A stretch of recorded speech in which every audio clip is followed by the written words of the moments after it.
Hi guys, welcome back to my channel. Today I'm doing a video about connectors and cabling and fuse blocks and that sort of thing, and some best practices for making your cables and putting your connectors on, and the reasons why you want to do this in a proper manner to prevent things like cable starting on fire, connections sparking and being loose and creating heat. So let's start with the fact that if you don't put a connector on properly, you can have your connector moving around while your vehicle is traveling down the road, and that can cause excessive heat, and if it starts to spark, it can also start a fire. So when you're putting your connectors on, here's what you want to do.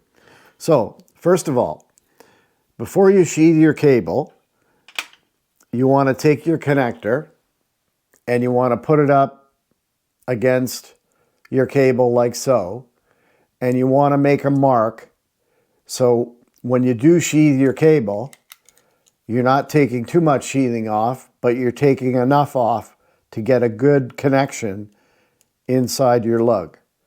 So we just make a mark like that. Take your cable sheather,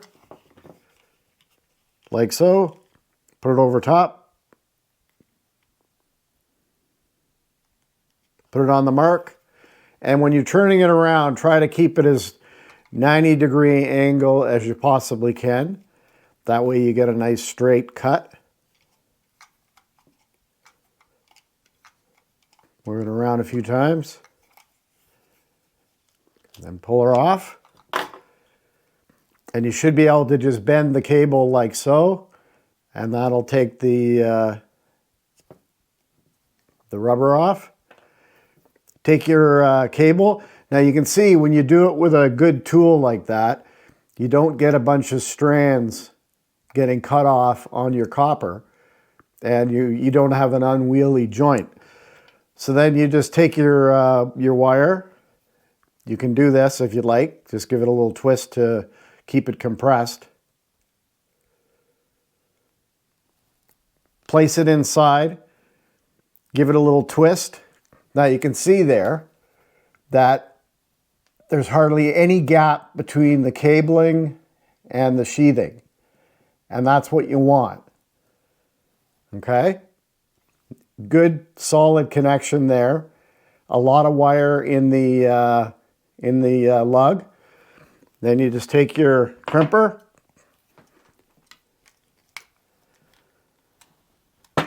put her in there. And the other thing that you want to do is make sure that when you do put it in your crimper, it's about in the center of the lug.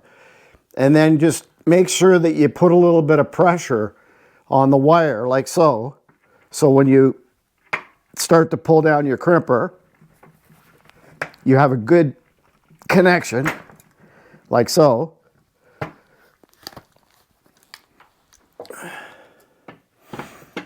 That way you don't end up with a big gap between your connector and your wire. And when you're done, there shouldn't be any movement in that connector. It shouldn't be able to twist around or be loose or anything like that. And then you take a little bit of heat shrink, and you don't want to have too much, but you want to have enough to cover the end of the, like about so. So it's on the lug here and down about 1/2 inch on the wire itself. So about 1/2 inch. So about there. Some good cutters, so it cuts it good and straight, and on a 90-degree angle. Again, I've always believed in neatness, and something when I do an installation, I want it to look as professional and straight and even as possible. It just makes for a nicer job in anything that you do. And then have yourself a good heat gun. Place her about like that.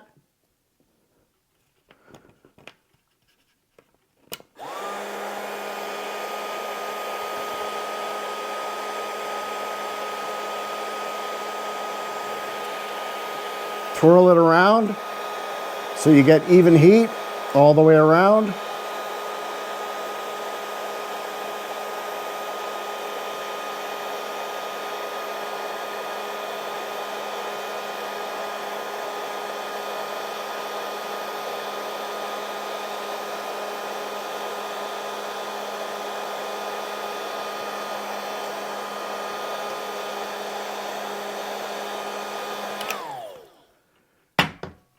And there you have a nice, neat, solid connection.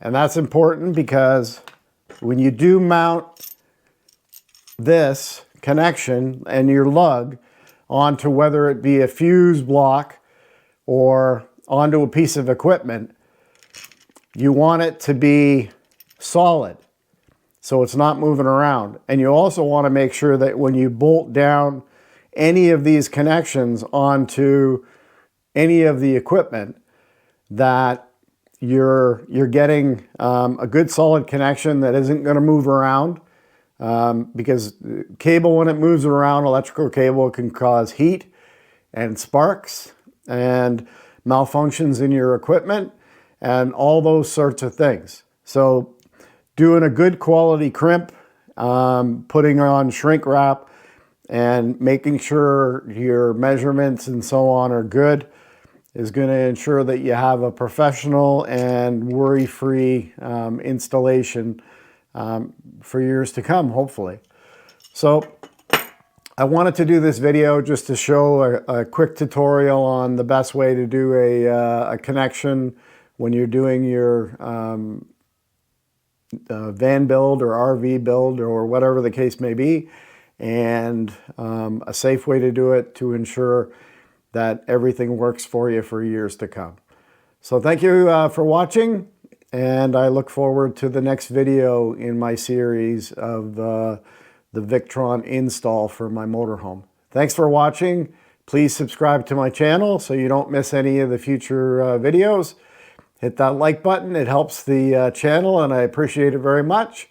And hit the notification button so you get the next video, which is going to be about a good way to set up your install for placement of equipment, so all your cables are all not going over top of each other and everything flows nicely and is labeled nicely, and you can see what everything does and where all the connections are coming from and where they're going to and all that sort of thing. So thanks a lot for watching and have a great day. Talk soon.